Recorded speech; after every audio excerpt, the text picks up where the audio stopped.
الحمد لله الذي لا مانع لحكمه ولا ناقض لقضائه، والصلاة والسلام على سيد أنبيائه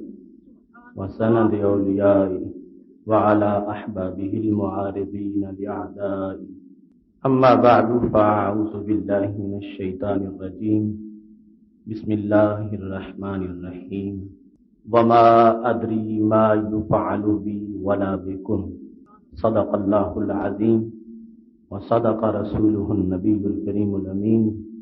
إن الله وملائكته يصلون على النبي يا أيها الذين آمنوا صلوا عليه وسلموا تسليما. صلاة والسلام عليك يا سيدي يا رسول الله وعلى آلك وأصحابك يا حبيب الله. مولاي صل وسلم دائما أبدا على حبيبك خير الخلق كلهم. هو الحبيب الذي ترجى شفاعته لكل هول من الأهوال مقتحم. يا أكرم الخلق مالي من ألوذ به سواك عند حلول الحادث العممي. ربي صل وسلم دائما أبدا على حبيبك خير الخلق كلهم. اللہ تبارک و تعالی جل جلالہ وعم نوالہ واتم برہانہ وعظم شانہ کی حمد و ثنا، اور حضور سرور کائنات مفخر موجودات زینت بزم کائنات دستگیر جہاں غم گسار زماں سید سربراں حامی بے قسم قائد المرسلین خاتم النبیین احمد مجتبی جناب محمد مصطفیٰ صلی اللہ علیہ وآلہ وصحابہ وبارک وسلم کے دربار گوہربار میں ہدیہ درود السلام عرض کرنے کے بعد، نہایت ہی محتشم سامعین حضرات، رب ذوالجلال کے فضل اور توفیق سے آج ہمارے خطبہ جمعۃ المبارک کا موضوع ہے مفہوم قرآن بدلنے کی واردات، قسط نمبر 7۔ میری دعا ہے رب ذوالجلال ہم سب کو قرآن و سنت کا فہم عطا فرمائے، اور اللہ تبارک و تعالی ہم سب کو ان لوگوں کے اوہام اور پراپوگنڈے سے محفوظ رکھے جو قرآن مجید کی آیات کے مفہوم پر واردات کرنے والے ہیں۔ محتشم سامعین حضرات، یہ موضوع ہمارے نہایت ہی اہم موضوعات کے سلسلہ میں سے ایک ہے۔ اس کی 6 اقساط پہلے ہو چکی ہیں، اور اس میں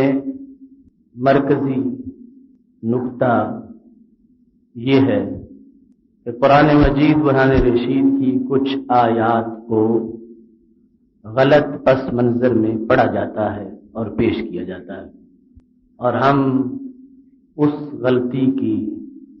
نقاب کشائی کرنا چاہتے ہیں، اور جو قرآن مجید کی آڑ میں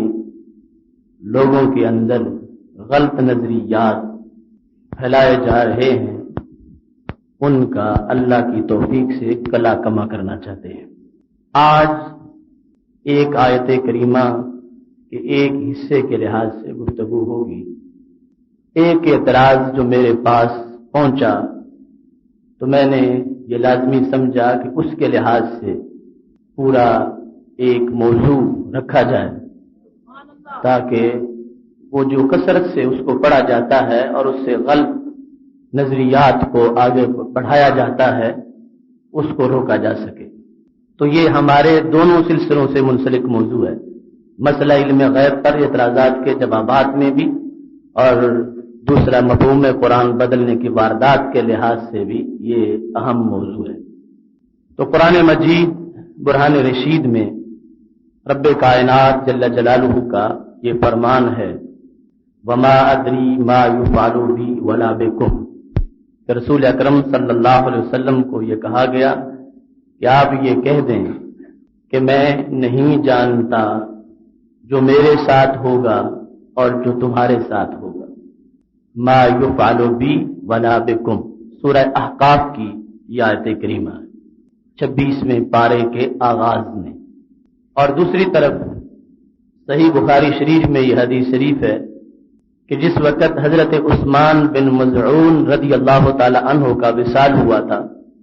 تو حضرت ام علا رضی اللہ تعالی عنہا نے ان کے بارے میں یہ الفاظ بولے تھے کہ اللہ تبارک و تعالی نے تجھ پہ کرم کیا، تجھے جنتی بنایا۔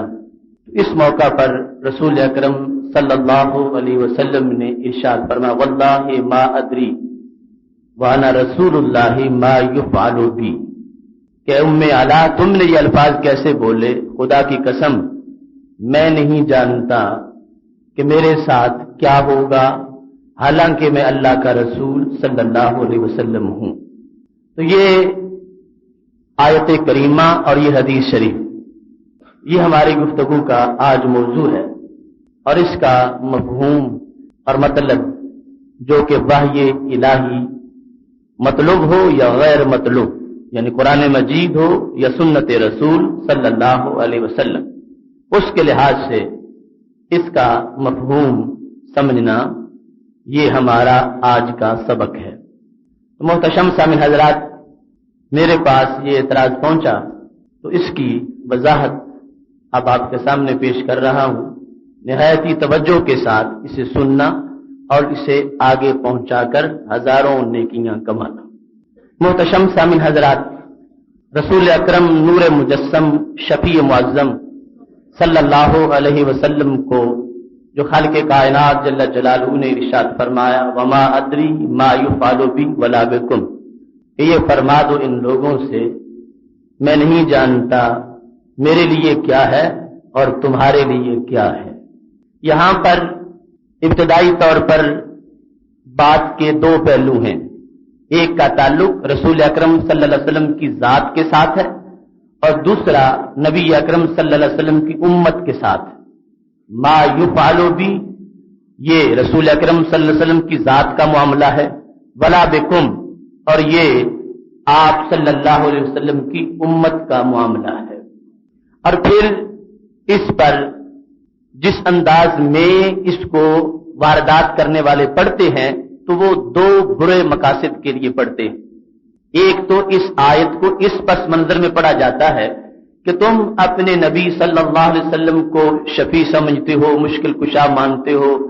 وہ تو اپنے بارے میں کہہ رہے ہیں مجھے کوئی خبر نہیں کہ میرے ساتھ کیا ہوگا، یعنی یہ پس منظر ہے معاذ اللہ کہ کیا مجھے عذاب ہوگا یا میرے لیے اللہ کی طرف سے رحمت ہوگی۔ یہ ان کا یعنی انداز ہے بیان کرنے کا، اور اس میں کسی کو کوئی شک نہیں، وہ اس سے یعنی یہ میں نے محتاط انداز میں بیان کیا، کہیں آگے گزر جاتے ہیں کہ وہ اللہ کے نبی ہو کے کہہ رہے ہیں کہ ما ادری ما یفعل بی ولا بکم، انہیں اپنے بارے میں پتہ نہیں کہ ان کے ساتھ کیا اللہ معاملہ کرے گا، وہ تمہیں کیا دے سکتے ہیں معاذ اللہ۔ اور دوسرا اسی آیت کو پڑھ کر وہ علم غیب کی نفی کرتے ہیں کہ وہ رسول اکرم صلی اللہ علیہ وسلم فرما رہے ہیں کہ مجھے خبر نہیں نہ اپنے بارے میں نہ تمہارے بارے میں، تو لہذا نبی اکرم صلی اللہ علیہ وسلم کو علم غیب نہیں ہے، اللہ کی طرف سے آپ کو بتایا نہیں گیا معاذ اللہ۔ تو یہ ابتدائی طور پر یعنی چار پہلو ہیں اس آیت کریمہ میں۔ تو محتشم سامعین حضرات، سب سے پہلے نبی اکرم صلی اللہ علیہ وسلم کی ذات کا معاملہ ہمارا یقین ہے، اور اس میں 1% بھی کسی مومن کو شک نہیں کہ رسول اکرم نور مجسم شفیع معظم صلی اللہ علیہ وسلم یہ جانتے تھے کہ خالق کائنات جل جلالہ نے بالیقین میرے لیے جنت کو تیار کر رکھا ہے، اور اس معاملہ میں رسول اکرم صلی اللہ علیہ وسلم کو ایک لمحہ بھی شک نہیں تھا۔ ہر وقت آپ کو یقین تھا کہ خالق کائنات جل جلالہ نے میرے لیے جنت بنائی ہے، اور صرف جنت بنائی ہی نہیں بلکہ میری چاہت سے بسائی بھی ہے اور میری چاہت سے لوگوں کو عطا فرمائی بھی ہے۔ رسول اکرم صلی اللہ علیہ وسلم کو اس بارے میں علم تھا، اور اپنی امت کے لحاظ سے بھی علم تھا، اور اس علم کے بارے میں نبی اکرم صلی اللہ علیہ وسلم کے فیصلے کے مطابق اللہ تعالیٰ کے قرآن کی درجنوں آیات ہیں، اور نبی علیہ الصلوۃ والسلام کے اس بارے میں سینکڑوں فرامین ہیں جو اس نظریے کو پکا اور مستحکم کر رہے ہیں کہ رسول اکرم صلی اللہ علیہ وسلم کو اس سلسلے میں کسی طرح کا کوئی شک بھی نہیں تھا، نہ تو معاذ اللہ اپنے بارے میں یہ خطرہ تھا کہ کہیں مجھے جنت سے دور رکھا جائے، اور نہ ہی یہ ہے کہ آپ کو کوئی اس بارے میں بے علمی تھی کہ پتہ ہی نہ ہو۔ رسول اکرم صلی اللہ علیہ وسلم کو خالق کائنات جل جلالہ نے ہر طرح کی کامل روشنی عطا فرما رکھی تھی۔ اس سلسلہ میں پوری امت میں سے شاید ایک بھی انسان ایسا نہ گزرا ہو کہ جس کا یہ عقیدہ ہو کہ رسول اکرم صلی اللہ علیہ وسلم دنیا سے تشریف لے گئے اور آپ کو یہ پتہ ہی نہیں تھا کہ میرے ساتھ اللہ معاملہ کیا کرے گا، کہ معاذ اللہ مجھے جنت میں رکھا جاتا ہے یا کہیں اور بھیجا جاتا ہے، آپ دنیا سے تشریف لے گئے ہوں اور آپ کو اپنے بارے میں یہ علم نہ ہو۔ پوری امت میں سے کسی ایک شخص کا، یعنی جو قابل ذکر انسان ہو، اس کا ایسا عقیدہ ہرگز نہیں ملے گا۔ جس پس منظر میں آج کے کچھ لوگ خطبوں میں اس آیت کو پڑھتے ہیں، پوری امت مسلمہ میں سے کسی شخص کا اس آیت کے لحاظ سے کوئی ایسا خیال یا نظریہ اور عقیدہ نہیں۔ ہاں یہ ہے کہ کچھ لوگوں نے اس آیت کو منسوخ مانا کہ یہ آیت سورہ فتح سے پہلے اس کا حکم تھا، لیکن انا فتحنا لک فتحا مبینا والی سورت جب نازل ہوئی، اور اس کا شان نزول بھی یہ ہے کہ مشرکین اور منافق وہ خوش ہوئے ان لفظوں پر، ما ادری ما یفعل بی ولا بکم۔ امام راضی نے لکھا ہے انہوں نے بغلیں بجائیں، فرح المشرکون والمنافقون، وہ خوش ہوئے اس آیت کے نزول پر، ما ادری ما یفعل بی ولا بکم والی آیت پر خوش ہوئے کہ یہ دیکھو ہمیں کہتے تھے کلمہ پڑھو کامیاب ہو جاؤ گے، اب کہتے ہیں مجھے تو اپنے ہی پتہ نہیں کہ میرے ساتھ کیا ہوگا۔ جب ان لوگوں نے اس طرح خوشی کا اظہار کیا تو خالق کائنات جل جلالہ نے یہ آیت نازل کر دی، انا فتحنا لک فتحا مبینا لیغفر لک اللہ ما تقدم من ذنبک وما تاخر۔ ہم نے آپ کو فتح مبین عطا فرما دی ہے تاکہ آپ کے صدقے پچھلوں پہلوں کے سب کے گناہوں کو معاف فرما دے۔ یہ آیت نازل ہوئی تو اب اس سے ایک بات یہ بھی سمجھ میں آئی کہ آج کی ان لوگوں کی سوچ کا محور کیا ہے۔ اس وقت مشرکین اور منافقین کو ان لفظوں سے بڑی خوشی ہوئی کہ دیکھو یہ نبی تو اپنے بارے میں بھی نہیں جانتے کہ میرے ساتھ کیا ہوگا، یہ ہم ان کے پیچھے کیوں چلیں، یہ ہمیں کس بات کی دعوت دیتے ہیں۔ جس بندے کو اتنا ہی وثوق اپنی دعوت پہ نہیں کہ میری بات پر کیا مجھے بھی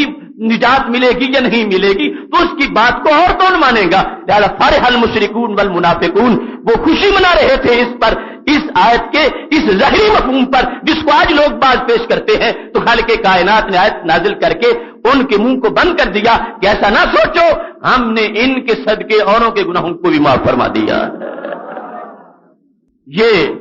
ایک اس کا انداز ہے کہ اس آیت کو منسوخ مانا جائے، لیکن اکثر محققین نے اس آیت کو منسوخ نہیں مانا اور اس آیت کا مطلب بیان کیا کہ یہ اصل میں نازل کس طرح ہوئی ہے، کیونکہ اخبار کا ایک تعلق ایسا ہے کہ اس پہ نسخ آ ہی نہیں سکتا، وہ منسوخ ہو ہی نہیں سکتی، اور اس کا تعلق اس قبیلے کے ساتھ ہے۔ احکام آتے ہیں پھر منسوخ ہو جاتے ہیں، لیکن اللہ جو خبریں دیتا ہے، مثال کے طور پر جنت یوں ہے جہنم یوں ہے، کل اگر یہ منسوخ ہو جائے تو ایسا نہیں ہو سکتا، اخبار پہ نسخ آ ہی نہیں سکتا، تو لہذا یہ احکام کی بات نہیں، یہ اخبار کی بات ہے۔ تو اس کے لحاظ سے کیا ہوگا، امام راضی رحمت اللہ علیہ کہتے ہیں اکثر المحققین استبعدوا هذا القول، نسخ والے قول کو اکثر محققین نے بڑا بعید سمجھا ہے کہ یہ اس کو منسوخ ماننا یہ درست نہیں، یہ اصل جس طرح نازل ہے اسی طرح ہے، لیکن مفہوم اس کا وہ ہے کہ جس کو پڑھنے سے ایمان تازہ ہوگا، منافقوں کو ہرگز خوشی نہیں ہوگی۔ اور تفسیر القاری میں حضرت امام عبد الحق محدث دہلوی رحمۃ اللہ علیہ کے لخت جگر نور الحق صاحب رحمہ اللہ تعالی نے اس بارے میں لکھا، این تو جی در دل عقیدت مند ایمانیاں جگانا دارت، کہ یہ بات کرنا کہ نبی اکرم صلی اللہ علیہ وسلم پر یہ آیت نازل ہوئی اور پھر سورہ فتح کے بعد جا کر منسوخ ہوئی، یہ بات عقیدت مند ایمان والوں کے دل میں جگہ پا ہی نہیں سکتی۔ حالانکہ آج کے کچھ لوگ تو اس کے یہ جو درمیان میں مرتبہ میں نے بھی بتایا کہ منسوخ مان لیا جائے اور پھر اس کے بارے میں یہ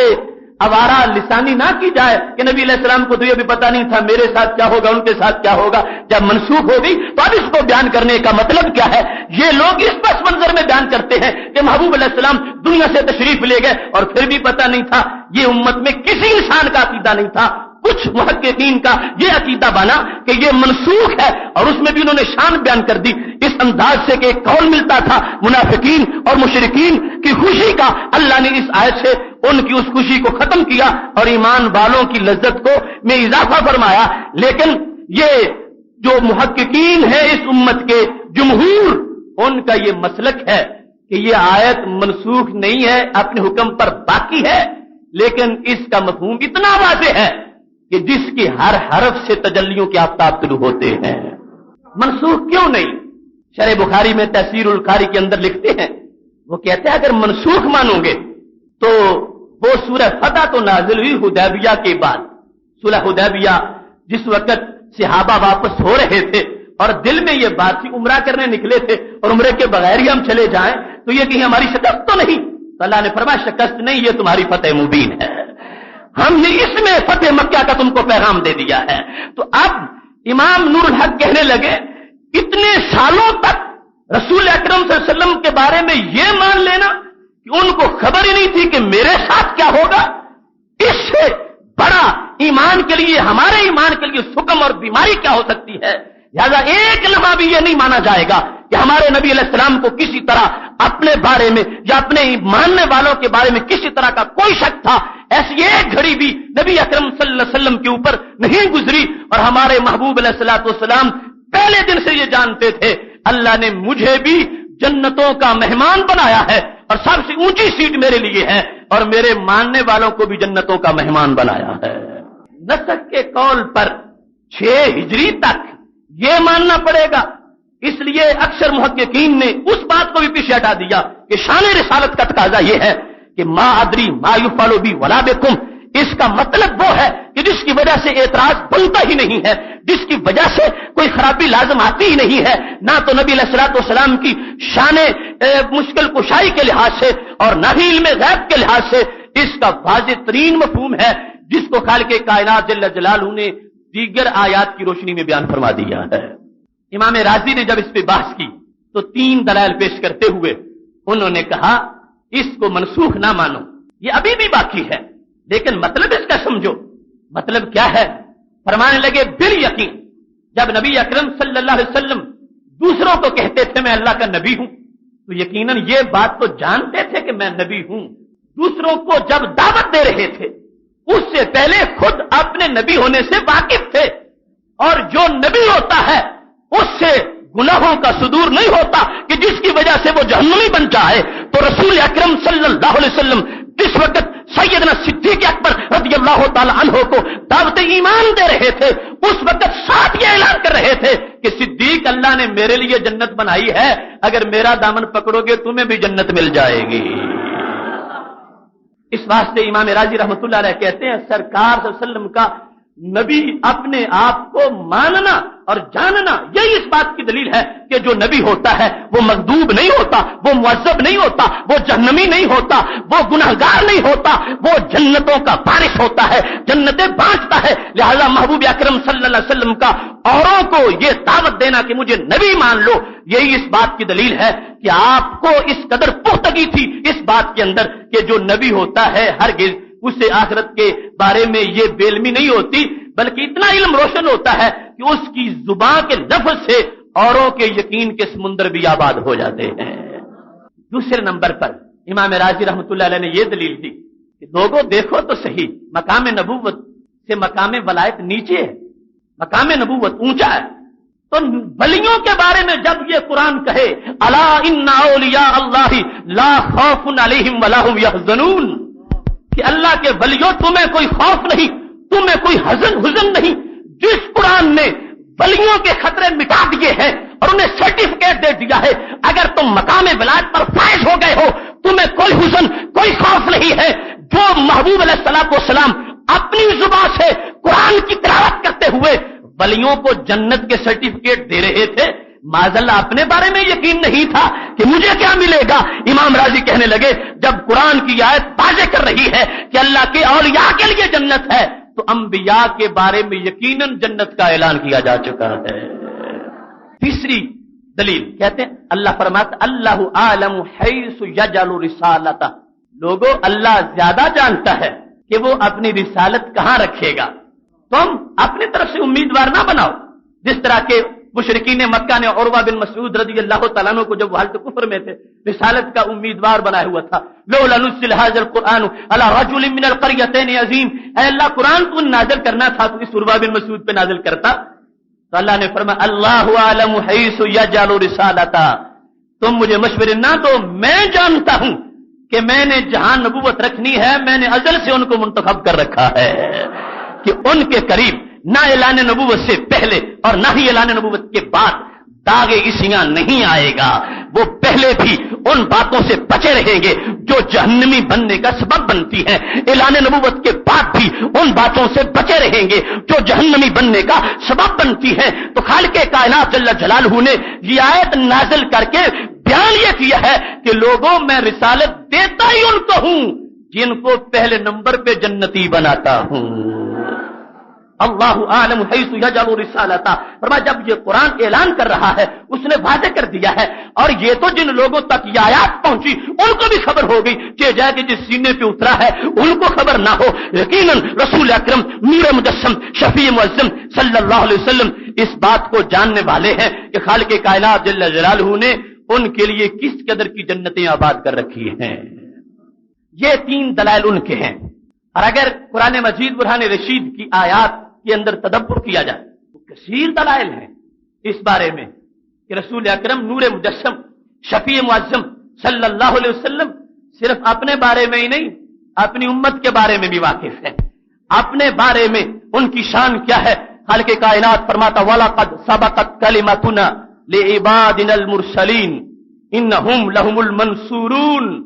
وَإِنَّ جُنْدَنَا لَهُمُ الْغَالِبُونَ۔ کچھ لوگ کہنے لگے کہ رسول اکرم صلی اللہ علیہ وسلم یہ نہیں جانتے تھے، ان کا یعنی تعویل تھی محض۔ ان لوگوں سے یہ بات ہلکی ہے جن لوگوں نے یہ کہا کہ نبی اکرم صلی اللہ علیہ وسلم کو معاذاللہ اپنے بارے میں یہ پتا نہیں کہ کیا میں جنتی بنتا ہوں یا نہیں بنتا۔ ان لوگوں سے یہ مطلب کچھ ہلکا تھا جن لوگوں نے یہ کہا کہ یہ نہیں جانتے تھے کہ کیا میں غالب آ سکوں گا یا ناکام ہو جاؤں گا، نبوت کا کام کرتے کرتے مجھے فتح ملے گی یا فتح نہیں ملے گی۔ یہ دائرہ جن لوگوں نے بنایا تھا لادری کے اور مہادری کے لحاظ سے ان لوگوں کو بھی یہ آیت جواب دے رہی ہے کہ خالق کائنات جل جلالہ نے یہ اعلان فرما دیا ہے وَلَقَدْ سَبَقَتْ كَلِمَتُنَا لِعِبَادِنَا الْمُرْسَلِينَ، جو بندے ہمارے رسول ہوتے ہیں ہم ان کو یہ بات پہلے عطا کر چکے ہیں اِنَّهُمْ لَهُمُ الْمَنْصُورُونَ، انہی کی مدد کی جائے گی، وَإِنَّ جُنْدَنَا لَهُمُ الْغَالِبُونَ، اور وہ مغلوب نہیں رہیں گے، دنیا بھر میں غالب آ کے رہیں گے۔ پھر اللہ فرماتا کتب اللہ لأغلبن انا ورسلی، فرمایا میں بھی غالب آؤں گا، میرے رسول بھی غالب آئیں گے۔ اب رسول اکرم نور مجسم شفیع معظم صلی اللہ علیہ وسلم کو اس بارے میں شک ہو کہ میں کیا مکہ فتح کر لوں گا یا نہیں کر لوں گا، یا میری نبوت سمٹ کے ایک گھر تک رہے گی یا پوری کائنات میں تک پھیل جائے گی، اس بارے میں کوئی شک اور وہم ہو، نہیں، خالق کائنات جل جلالہ یہ اپنی طرف سے ایک سرٹیفکیٹ عطا فرما رہا ہے لاغلبن انا ورسلی، اے میرے نبی صلی اللہ علیہ وسلم ہم نے آپ کو یہ شان عطا فرمائی ہے، اور ہم یہ وعدہ کر رہے ہیں اور اس بات کا اعلان کر رہے ہیں کہ جو ہماری پارٹی ہے، جو حزب اللہ ہے، جو جند اللہ ہے، اور جس کو ہم نے یہ اعزاز دیا ہے، جن سینوں کو ہم نے اپنی بہج کا مرکز بنایا ہے، ہم ان کو یہ علم عطا کر رہے ہیں کہ یہ غلبہ پانے والے لوگ ہیں اور کبھی بھی ان کو کسی طرح کی کوئی نا امیدی نہیں ہوتی۔ بلکہ قرآن مجید تو یہاں تک کہتا ہے وَمَا كَانَ اللَّهُ لِيُعَذِّبَهُمْ وَأَنْتَ فِيهِمْ وَمَا كَانَ اللَّهُ مُعَذِّبَهُمْ وَهُمْ يَسْتَغْفِرُونَ، فرمایا اللہ کی یہ شان نہیں کہ اللہ ان زمین والوں کو عذاب دے حالانکہ آپ ان کے اندر تشریف فرما ہو، آپ ان میں موجود بھی ہو اور اللہ ان کو عذاب بھی دے، یہ کیسے ہو سکتا ہے؟ اللہ کی یہ شان نہیں کہ اللہ زمین والوں کو عذاب دے وَأَنْتَ فِيهِمْ، اور آپ ان میں موجود بھی ہوں اور پھر بھی ساری زمین کو پلٹ دیا جائے, سارے لوگوں کو بندر بنا دیا جائے, سب کو خنزیر بنا دیا جائے, جو نہ ماننے والے ہو ان پر خون کا عذاب نازل ہو جائے, جو نہ ماننے والے ہو ان کی شکلیں تبدیل کرتی جائیں, فرمایا نہیں محبوب تیرے صدقے ہم مجرموں کو بھی آباد رکھیں گے. ادری ما یفعل بی ولا بکم کا یہ ظاہری مطلب, اور یہ آیات وما کان اللہ لیعذبہم وانت فیہم, جب تک آپ ان میں ہیں ہم ان کو عذاب نہیں دیں گے. وہ پہلی امتوں پر جس طرح کا عذاب نازل ہوتا تھا وہ ان پر نازل نہیں ہوگا. تو رسول اکرم نور مجسم شفیع معظم صلی اللہ علیہ وسلم جب صحابہ کے سامنے یہ آیت پڑھ رہے تھے تو کیا بیان کر رہے تھے؟ فرمایا اللہ نے مجھے تو اپنی رحمتوں کا گہوارہ بنایا ہوا ہی ہے اور مجھے تو رحمت للعالمین بنایا ہی ہے اور میرے لیے تو عافیت ہے ہی. اللہ نے میرے صدقے اس دنیا کے اندر خالق کائنات جل جلالہ نے اوروں کو بھی رحمتیں عطا فرما دی ہیں. ساتھ جو دوسرا معاملہ ہے ولا بکم والا, اس کے لحاظ سے نبی اکرم نور مجسم شفیع معظم صلی اللہ علیہ وسلم کا علم کیسا ہے؟ قرآن سنو, اللہ فرماتا وبشر المؤمنین بان لهم من اللہ فضلا کبیرا. میرے نبی مومنوں کو خوشخبری سنا دو کہ اگر کلمہ پڑھ جائیں گے تو ان کو فضل کبیر ملے گا. اگر کلمہ پڑھ جائیں گے تو ان کو فضل کبیر ملے گا, چھوٹا فضل نہیں بڑا فضل ملے گا. ان کو دعوت دو کہ تمہاری غلامی میں آ جائیں, جو آ جائے گا ہم اس کانٹے کو بھی پھول بنا دیں گے, جو آ جائے گا ہم اس سرے کو آفتاب بنا دیں گے. تلکل جنت التی نورث, یہ جنت ہے جو ہم ورثے میں دے دیں گے. من عبادنا من کان تقیا, جو تمہاری عشق کی سوغات لے کر متقی بن جائے گا ہم اس کو جنتی نہیں جنت کا وارث بھی بنا دیں گے. اب دیکھو ما ادری ما یفعل بی ولا بکم, اگر اس کا یہی مطلب ہے کہ جو یہ لوگ بیان کرتے ہیں تو پھر ان ساری آیات کا مطلب کیا ہوگا؟ مجھے یہ خبر نہیں میرے ساتھ کیا ہو اور مجھے یہ پتہ نہیں تمہارے ساتھ کیا ہو. جو ایسی بات کرے اس کو تو دنیا میں کوئی ووٹ نہیں دیتا, اس کا کلمہ کون پڑے گا؟ رسول اکرم نور مجسم شفیع معظم صلی اللہ علیہ وسلم سب سے بڑی دعوت لے کر آئے ہیں اور سب سے جامع پیغام لے کر آئے ہیں اور سب سے پختہ دلائل لے کر آئے ہیں اور سب سے قوی زور استدلال لے کر آئے ہیں. آپ کی دلیل کو سن کر منکروں کے دل نور سے معمور ہو گئے. تو دلیل اتنی پختہ تھی جس میں شک کی کوئی گنجائش نہیں تھی, اور جس مفہوم میں یہ لوگ اس آیت کو پڑھنے والے ہیں اس سے تو معاذ اللہ یہ پتا چلتا ہے کہ نبی علیہ الصلوۃ والسلام معاذ اللہ بڑی ڈھیلی سی دعوت لوگوں کو دے رہے ہو. تو پھر کلمہ کوئی نہ پڑھتا, کتنے وسوخ سے دعوت دی ہے. وبشر المؤمنین بان لهم من اللہ فضلا کبیرا, ان لوگوں کو بشارت دو کہ اگر تم بتوں کو چھوڑ کے میرے پاس آ جاؤ گے, میرے رب کو مان لو گے, مجھے مان لو گے, ہم تمہیں جہنم میں جلنے نہیں دیں گے, جنت عطا فرمائیں گے. وسیق الذین اتقوا ربهم الى الجنۃ زمرا, خبر دی ہے فرمایا چلایا جائے گا ان لوگوں کو جن لوگوں نے تقوی اختیار کیا جنت کی طرف ایک جلوس کی شکل میں. حتی اذا جاؤوها وفتحت ابوابها وقال لهم خزنتها سلام علیکم طبتم فادخلوها خالدین. فرمایا جب یہ میری امت کے میرے ماننے والے چلیں گے آگے سے فرشتے استقبال کو بڑھیں گے. وَأُزْلِفَتِ الْجَنَّةُ لِلْمُتَّقِينَ, جنت ان کی طرف سمٹ کے آ جائے گی ان کے پاؤں چومنے کے لیے, اور جب آگے بڑھیں گے دروازے پہلے کھل چکے ہوں گے. سلام علیکم طبتم, ہر طرف سے فرشتے سلام سلام کے نعرے لگا رہے ہوں گے. یہ موقف پیش کیا, یہ بات بیان کی تو لوگوں نے کلمہ پڑھا. اگر یہ ہوتا کہ پتہ ہی نہیں تم کو پھر بھی جہنم میں پھینک دیا جائے اور مجھے معاذ اللہ اپنا پتہ نہیں, تو کوئی کس طرح یہ دعوت آگے بڑھتی؟ قرآن مجید کہتا ہے کہ رسول اکرم نور مجسم شفیع معظم صلی اللہ علیہ وسلم نے لوگوں کے سامنے واضح کر دیا. اور سیق الذین اتقوا ربهم کا مفہوم دیکھو. میرے نبی علیہ السلام فرماتے انا اتقاکم واعلمکم واخشاکم, فرمایا سب سے زیادہ تقوی اللہ نے مجھے عطا فرمایا ہے. اور پھر وَسَيُجَنَّبُهَا الْأَتْقَى, فرمایا ساری کائنات کی امتوں میں سے میرے صدیق پہلے نمبر کے متقی ہیں. وَسَيُجَنَّبُهَا الْأَتْقَى, جہنم سے اتقا کو دور رکھا جائے گا. اتقا جہنم کے قریب بھی نہیں جائیں گے. اتقا کون ہے؟ سارے محدثین مفسرین متفق ہیں وہ سیدنا صدیق اکبر رضی اللہ تعالیٰ عنہ ہے۔ اب اللہ کا قرآن تو کہے کہ ان کے یار بھی ایسے ہیں جو جہنم کے قریب نہیں جائیں گے اور یقیناً ان کو جنت دی جائے گی۔ جو اپنے یاروں کی جنت کا وحی الہی کی شکل میں اعلان کر رہے ہوں ان کو اپنے بارے میں کوئی شک کیسے ہو سکتا ہے؟ آیات پڑھتے جاؤ، خالق کائنات فرماتا ہے لا يسمعون حسیسها ان الذين سبقت لهم من الحسنى اولئك عنها مبعدون۔ فرمایا جن کو ہم نے حسنہ کا لفظ بول دیا وہ سارے جہنم سے دور رہیں گے،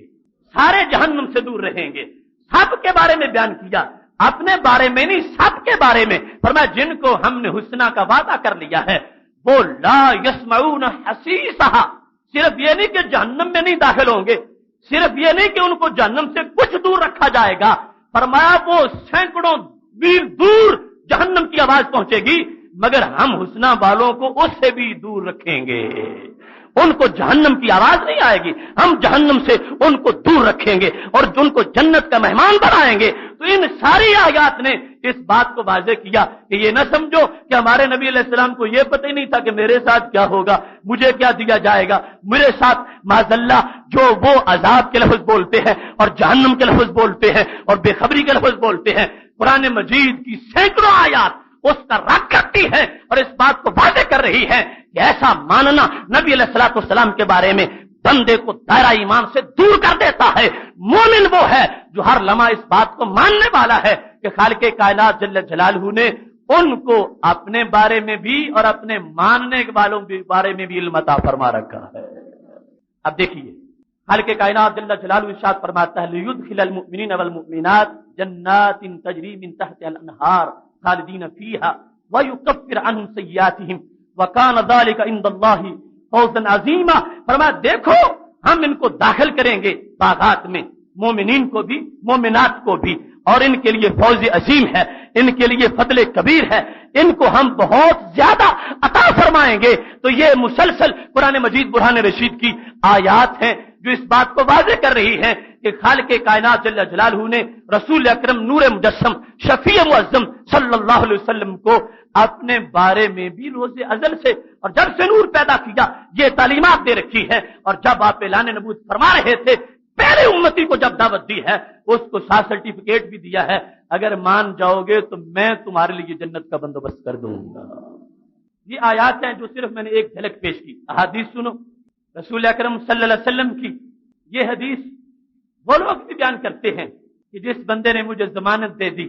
اس چیز کی جو دو جبڑوں کے درمیان ہے اور جو دو ٹانگوں کے درمیان ہے تو میں اس کو جنت کی ضمانت دیتا ہوں۔ جو زبان اور شرمگاہ کی مجھے ضمانت دے دے تو میں اس کو جنت کی ضمانت دیتا ہوں۔ اگر نبی اکرم نور مجسم شفیع معظم صلی اللہ علیہ وسلم کے پاس کچھ نہ ہوتا، رسول اکرم نور مجسم شفیع معظم صلی اللہ علیہ وسلم کو اس کے بارے میں کوئی معلومات نہ ہوتی، ہرگز محبوب علیہ الصلوۃ والسلام ایسے ضمانتیں نہ اٹھاتے پھرتے۔ آپ نے اس انداز میں پوری شریعت کو بیان کیا ہے، خواہ وہ احکام ہو، خواہ وہ معاملات ہوں، خواہ وہ تصوف اخلاق کی باتیں ہوں، ہر ایک میں اتنی پختگی کے ساتھ لوگوں مجھے عام سا دائی نہ سمجھو، مجھے واعظ نہ سمجھو، میں وہ ہوں ادھر بات کرتا ہوں ادھر رب سے میرا تعلق قائم رہتا ہے، جب تک وحی یوحا کی تار نہیں ملتی اس وقت تک میری زبان نہیں کھلتی۔ میں ضمانت سے بول رہا ہوں جس نے میرے دیے ہوئے درس اخلاق کو مان دیا میں آج اس کو جنت کی ضمانت دے رہا ہوں۔ اتنا تضاد ہے ان لوگوں کے ہاں، ایک طرف یہ بات کرتے ہیں وہ کہہ رہے تھے کہ مجھے پتہ ہی نہیں ہے میرے ساتھ کیا ہوگا اور ان کے ساتھ کیا ہوگا، اور دوسری طرف کہتے ہیں ابو بکر فی الجنہ، عمر فی الجنہ، عثمان فی الجنہ، علی فی الجنہ، سعد فی الجنہ، سعید فی الجنہ، طلحہ فی الجنہ، زبیر فی الجنہ۔ جن کو اپنے بارے میں علم نہ ہو وہ اوروں کی جنتوں کے اعلان کیسے کر سکتے ہیں، ان کو عشرہ مبشرہ کیسے بنا سکتے ہیں؟ یہ اہل سنت کا مزاج اور یہ دین اسلام کا مزاج ہے کہ ان کے افکار میں یکسانیت ہے، کوئی تضاد نہیں ہے۔ عشرہ مبشرہ کو مبشرہ وہ مان سکتا ہے جو رسول اکرم صلی اللہ علیہ وسلم کے علم کا اعتراف کرنے والا ہوگا، اور صرف یہ تو 10 ایک حدیث میں ہے، ورنہ سینکڑوں کو ایک ایک نام سے نبی علیہ الصلوۃ والسلام نے جنت کا ان کا اعلان کیا۔ اب دیکھو وہ حضرت عبداللہ بن عباس رضی اللہ تعالیٰ عنہ جب یہ فرما رہے تھے، صحیح بخاری میں ہے، عطا بن رباح ابی رباح کو اگر تم چاہتے ہو کہ میں تمہیں جنتی عورت کی خبر دوں جو یقیناً جنتی ہے،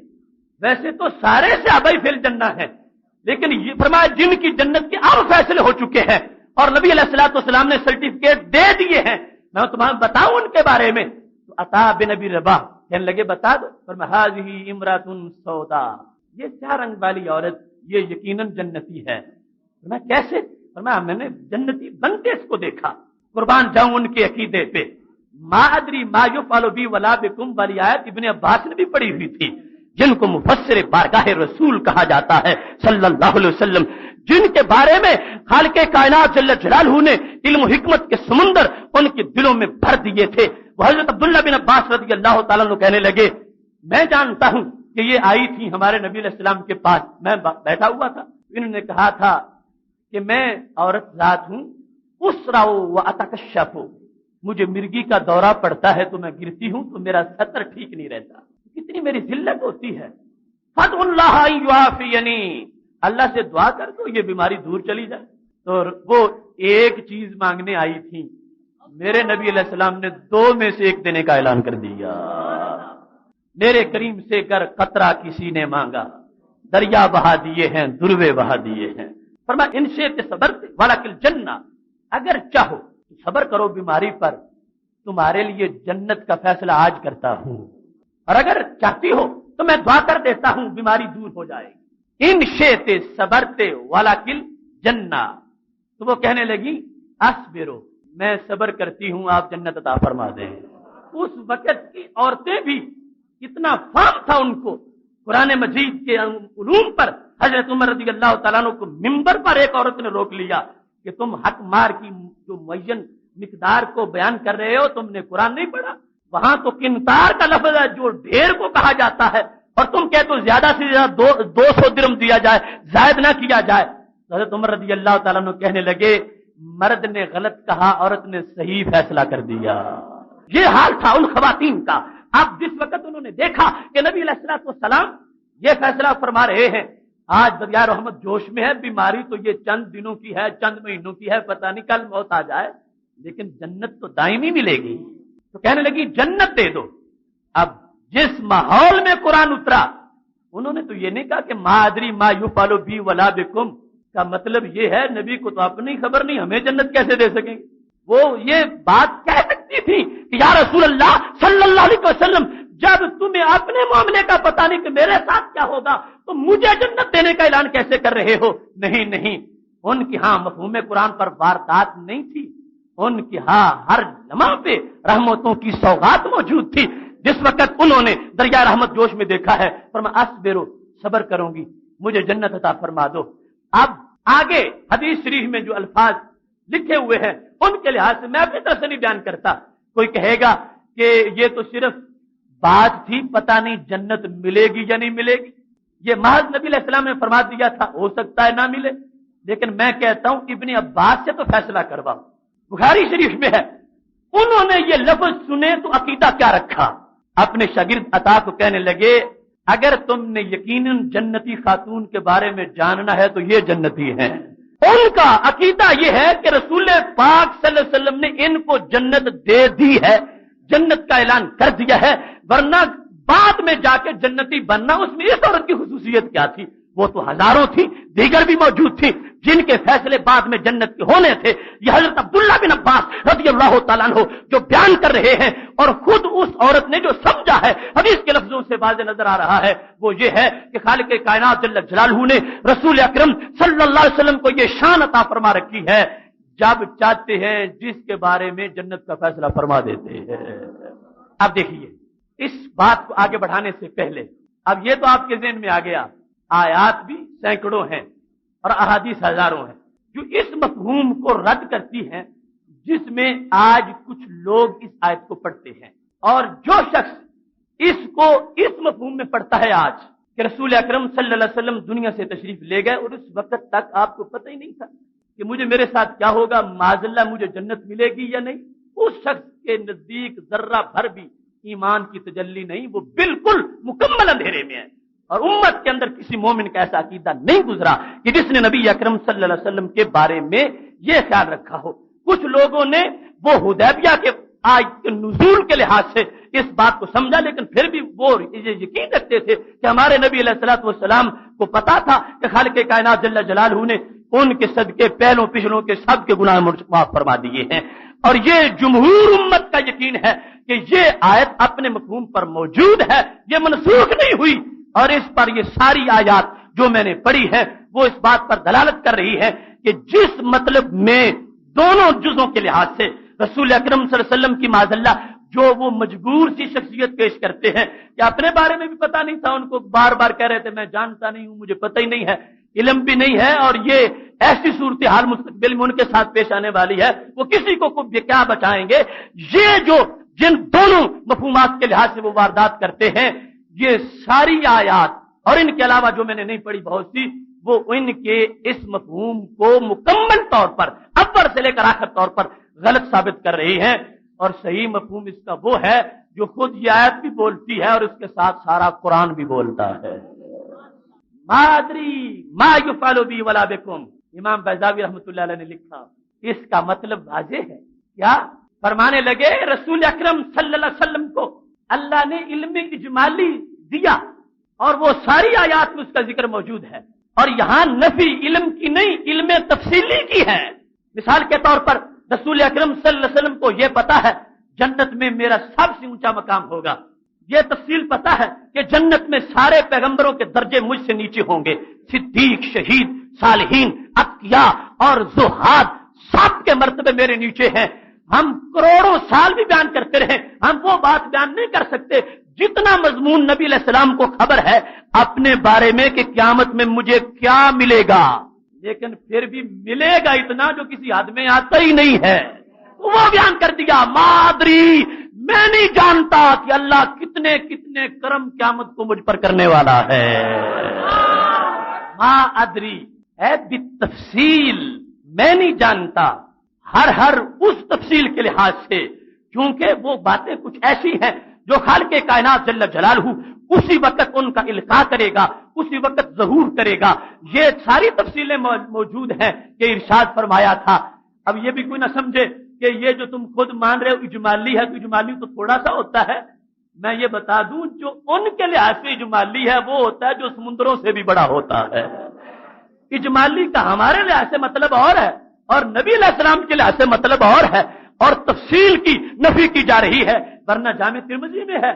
جب صحابہ نے یہ کہا تھا بیٹھے ہوئے، ان ابراہیم خلیل اللہ وهو كذلك، حضرت ابراہیم علیہ السلام تو اللہ کے خلیل ہیں، حضرت موسیٰ علیہ السلام اللہ کے کلیم ہیں، فرمایا میں نے تمہارا کلام سن لیا ہے، سنو الا وانا حبیب اللہ، یاد رکھو میں تو بڑی شان والا ہوں، میں تو اللہ کا حبیب ہوں۔ اور پھر فرمایا انا اول الانبیاء خروجا اذا بعثوا،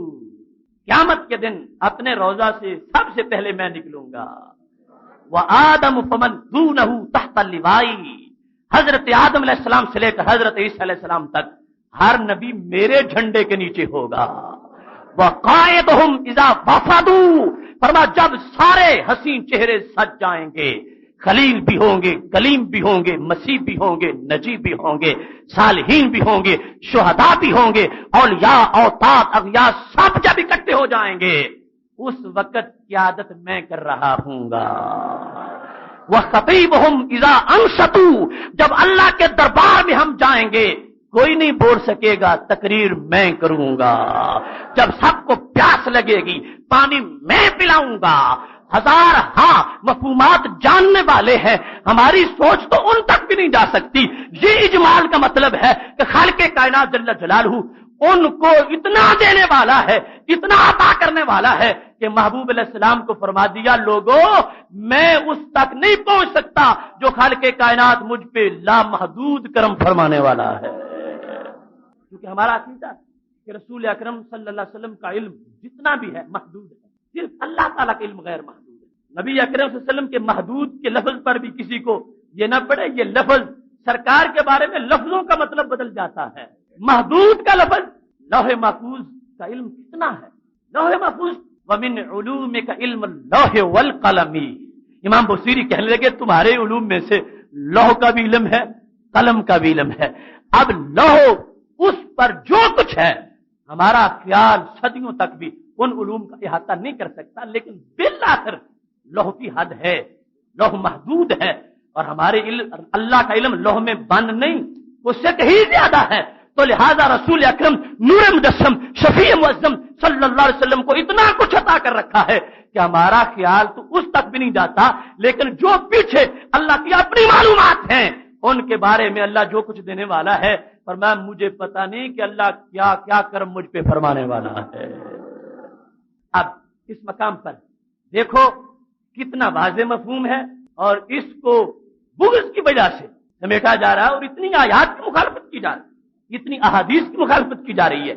میں نے یعنی محدود اندازے سے یعنی سینکڑوں آیات اور ہزاروں حدیث کا لفظ بول دیا. ان سب کو وہ بندہ صحیح مان لے گا جو مادری کا یہ مطلب سامنے رکھے گا. اور اس میں بالخصوص یہ بات یعنی تحقیقی جو قول ہے، یہ آیت اپنی جگہ موجود ہے، منسوخ نہیں ہے. اور ایک لمحہ بھی میرے نبی علیہ السلام پر ایسا نہیں تھا کہ جس وقت شک ہو کہ پتہ نہیں میرے ساتھ بنتی کیا ہے اور میرے ساتھ ہوتا کیا ہے. نہیں، وہ سورہ فتح کے نزول سے پہلے ہی اعلان نبوت فرما رہے تھے. اس سے پہلے ہی یہ جانتے تھے کہ خالق کائنات جل جلالہ نے مجھے سرداریاں عطا فرمائی ہیں، میرے نام کے صدقے اللہ جہنمیوں کو جنت عطا فرما دے گا. اتنی حدیث ہے. میں نے وہ کے سامنے وہ موضوع رکھا تھا میدان حشر کے سفارشی، اس میں میں نے وہ احادیث بیان کی تھی کہ خالق کائنات فرمائے گا جن جن کو پہچانتے ہو ان کو نکالو اور ان کو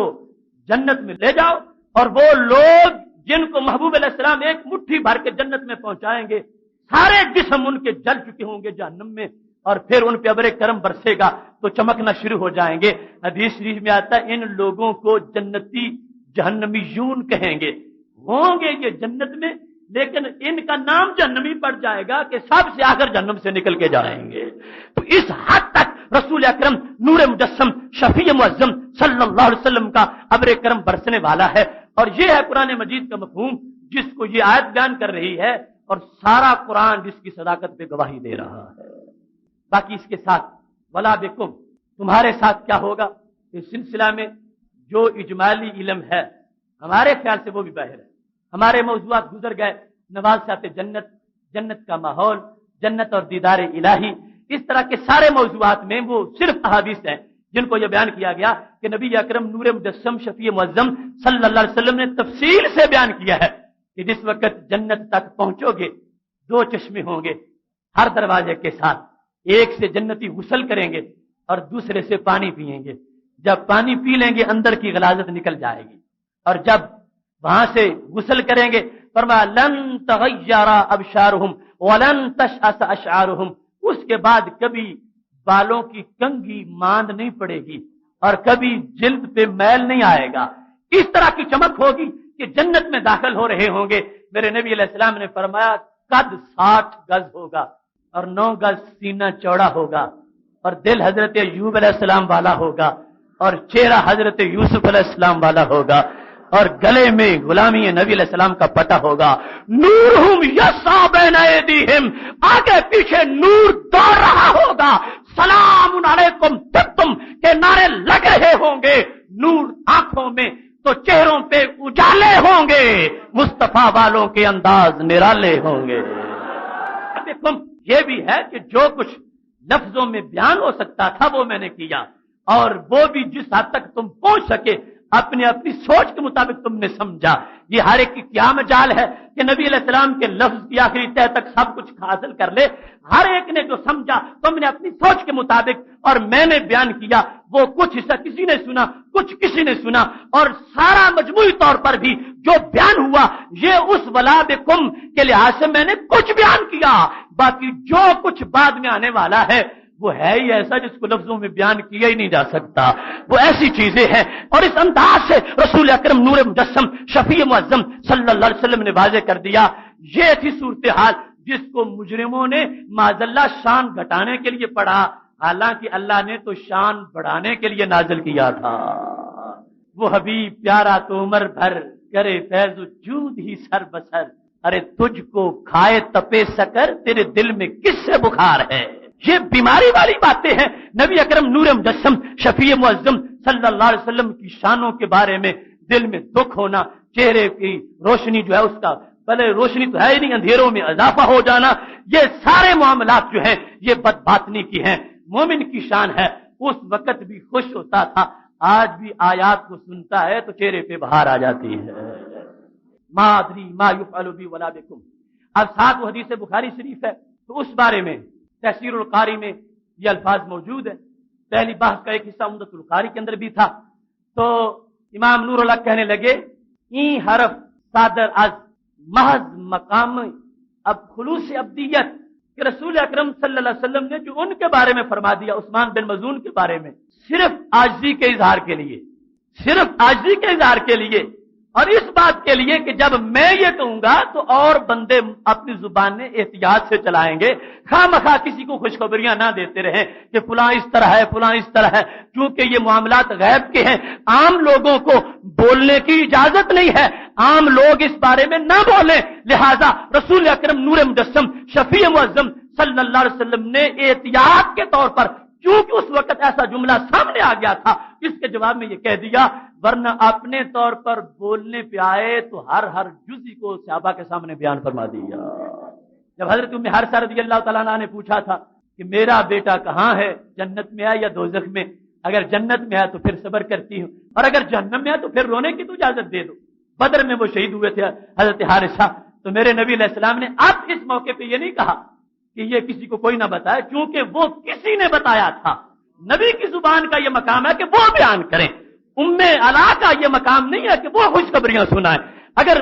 ابتدائی سرکار نے فرمایا ہوتا تو ہرگز رد نہ فرماتے۔ اب یہاں پر جس وقت انہوں نے پوچھا تو میرے نبی علیہ السلام نے یہ نہیں کہا کہ ام حارثہ مجھے تو یہ پتہ نہیں میرے ساتھ کیا ہوگا، تم اپنے بیٹی کی پوچھتی ہو۔ فرمایا نہیں، انہا لجنان وان ابنک اصاب الفردوس الاعلی۔ ام حارثہ تم ایک جنت کی بات کرتی پھرتی ہو، میرے اللہ کی لاکھوں کروڑوں جنتیں ہیں اور تیرا بیٹا تو سب سے اونچی جنت میں پہنچ چکا ہے۔ جب حضرت جابر رضی اللہ تعالیٰ عنہ جن کی کھجوروں کے باغ والی بات آپ نے پہلے سنی، وہ کہتے ہیں کہ میرے ابا جی کا کفار نے مسلح کر دیا تھا، اور جب چادر اوپر دی ہوئی تھی مجھے صحابہ ان کا چہرہ نہیں دیکھنے دیتے تھے کہ یہ ساری عمر پھر ان کو یہ بات بھولے گی نہیں۔ اس موقع پر جب 9 بہنیں تھیں میری، قرض مجھ پر تھا، چھوٹی عمر تھی، اور ابا جی احد میں شہید ہو گئے اور میں نہایت غم میں بیٹھا تھا، تو میرے نبی علیہ السلام نے فرمایا اے جابر ابھی تک تم خوش نہیں ہوئے؟ فرمایا آج تک کوئی شہید ایسا نہیں جس سے اللہ تعالیٰ نے آمنے سامنے بات کی ہو۔ انہو کلم اباک کفاحا، اللہ نے تیرے باپ سے آمنے سامنے گفتگو فرمائی ہے۔ تو یہ انداز تھا حضرت جابر رضی اللہ تعالیٰ عنہ کی، جو غم تھا اس کو دور کر دیا۔ فرمایا کلم اباک کفاحا، خالق کائنات سارے شہیدوں سے ہی بات کرتا ہے، مگر اللہ تعالیٰ تیرے باپ سے آمنے سامنے گفتگو فرما رہا تھا۔ نبی اکرم نور مجسم شفیع معظم صلی اللہ علیہ وسلم کے ہاتھ میں رومال تھا، آیا تحفہ ریشم کا، اور سارے صحابہ آگے بڑھ کے ہاتھ لگاتے تھے اور بڑا تعجب کر رہے تھے کہ بڑا نرم ہے بڑا نرم ہے۔ جب صحابہ کا یہ تعجب میرے محبوب علیہ السلام نے دیکھا، فرمایا میرے صحابہ لمنادیل سعد، حضرت سعد بن معاذ جو میرے غلام فوت ہو گئے ہیں، اللہ نے جنت میں ان کو اس سے بھی نرم رومال عطا فرمائے ہیں، اس رومال سے بھی نرم رومال ان کو عطا فرمائے ہیں۔ جس وقت یہ بات ہو رہی تھی کہ موتا میں شہید ہو گئے رسول اکرم صلی اللہ علیہ وسلم کے چچا زاد بھائی حضرت جعفر بن ابی طالب، ان کے بیٹے عبداللہ بن جعفر بڑے غم میں نڈھال تھے، گھر والے سارے غم میں تھے۔ فرمایا تمہیں پتہ نہیں ہے انہ لیطیر فی الجنت مع الملائکۃ حیث یشاء، اللہ نے میرے جعفر کو، میرے بھائی جعفر بن ابی طالب کو جو دونوں بازو ان کے کٹ گئے تھے اس کے بدلے میں یاقوت کے پر دے دیے ہیں، وہ جنت میں جدھر چاہتے ہیں پروں سے اڑتے پھرتے ہیں۔ بلا بکم، میں نہیں جانتا کہ تمہارے ساتھ کیا ہوگا۔ یہ مطلب جو ان لوگوں نے سمجھایا، یہ سارے معاملات وہ پہلی آیات اور یہ احادیث اس کو رد کر رہی ہے، اور اس مقام پر بھی رسول اکرم نور مجسم شفیع معظم صلی اللہ علیہ وسلم ارشاد یہ فرمانا چاہتے تھے کہ تاکہ لوگ اپنے طور پر خوشخبریاں نہ دیں۔ جب ام علا کو روکا حضرت عثمان بن مظعون کے بارے میں خوشخبری پر، اور اس انداز سے کہ خالق کائنات جل جلالہ میرے صدقے میرے غلاموں کو بھی بہت کچھ عطا فرمانے والا ہے، بہت کچھ نوازنے والا ہے۔ تو یہ تھا اس آیت کریمہ کا مفہوم کہ رسول اکرم صلی اللہ علیہ وسلم کی شان کو واضح کرنے کے لیے اللہ تعالیٰ نے اس آیت کو نازل فرمایا تھا۔ محتشم سامعین حضرات، گفتگو کافی طویل ہو گئی، یہ